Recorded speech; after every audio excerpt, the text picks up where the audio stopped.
I remember as a child very briefly getting ballet lessons, which I loved, and I would take the bus down to Hastings East.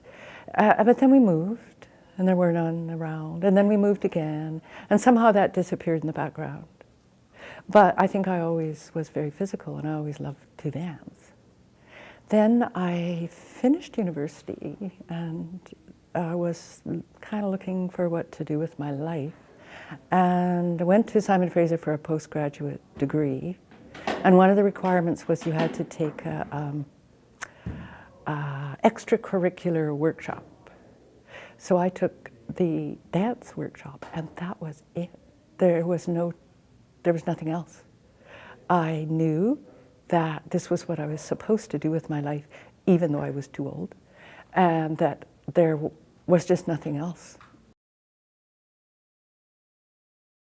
I think the time was so much part of my being able to, after finishing university and then starting to dance, was pretty nutty, but I was able to do it because of the spirit of the time, which said, you can do whatever you want to do.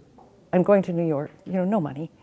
My partner was kind of supporting me on his Canada Council grant.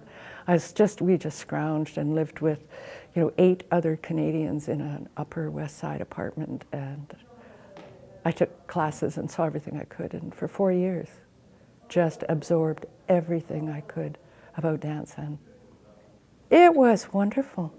Problem was, again, at that time, the time of history influences us so much, doesn't it? You don't realize that until you look back. There was a great thing about illegal aliens taking jobs away from Americans. Sound familiar? It was going on then. And so people like me were just targeted. And Nikolai actually sent me across the border to come back so that I could come into the country legally. And then he applied for some kind of employment position, and it was turned down. So that was it. That American influence was, I think, really significant. And I always wanted to return to Vancouver because I wanted my own voice. But everybody needs to ground themselves somewhere. Everybody needs training. Everybody needs the fundamentals. And that was what that New York training was. Because I studied with Nikolai, I studied with Cunningham, I studied ballet with Alfredo Corvino and Maggie Black. I took classes with, the names are starting to, I worked and danced with Yvonne Rainer. So I just absorbed everything. And to say American influence, I mean, that was a raw and young dance culture there. And then coming to Vancouver, where really there was a sense of wide open field. And that was what I wanted. I didn't want to stay in New York where people, it seemed, had already done it. I wanted to come back to Vancouver where it hadn't been done yet, where the language needed to be developed, where the focus was yet to be defined. So that's what I did. I worked in a collective called Terminal City Dance, and that was a really interesting experiment. It was very experimental. Our whole mandate was experimentation. We experimented in interdisciplinary work, studied theater, studied voice, studied music, as well as dance. So we did a lot of that, and yeah, I stayed, that collective lasted about 8 years. And then a huge influence, Pat Fraser and I were talking about that today, was taking the choreographic seminar with Grant Stratty and Robert Cohan. That was huge, because it was like, for me, the excitement was to break out of what I hadn't even realized was the kind of confines of a collective.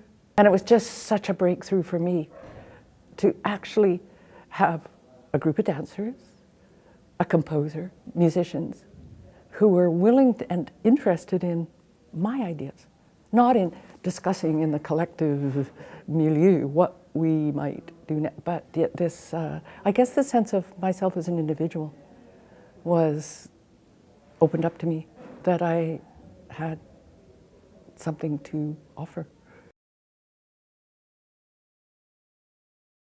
I know that I was always really excited and pursuing the idea of dance as a language, as a language in itself, and that should speak, not not the way words speak, not from that, but the sense of language. So I was trying to develop that, and I also was profoundly excited by the idea of a mythic narrative, and that was something that I pursued with a passion for many years, and probably what did draw me into cross-cultural collaboration, trying to find this universal language and the universal stories.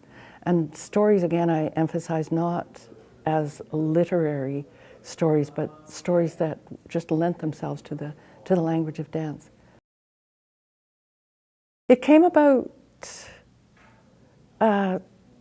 probably because I grew up with a Indigenous man who was very, very close to my family, who was like an uncle, always there throughout my entire growing up period. And then as I began to get interested in spirit of place and how dance just seemed the art form that could root oneself to place, and it seemed that the Indigenous art had already explored that territory for some 10,000 years, and that there might be something to learn there. What else is this art form capable of? Feeling the sense of the enormous power of dance, that I didn't want to just stay within this fairly narrow definition and boundary that we had drawn. I say we as the coming from the Western dance tradition, and that there just seemed to expand those boundaries, to move beyond them, seemed exciting to me. Yeah.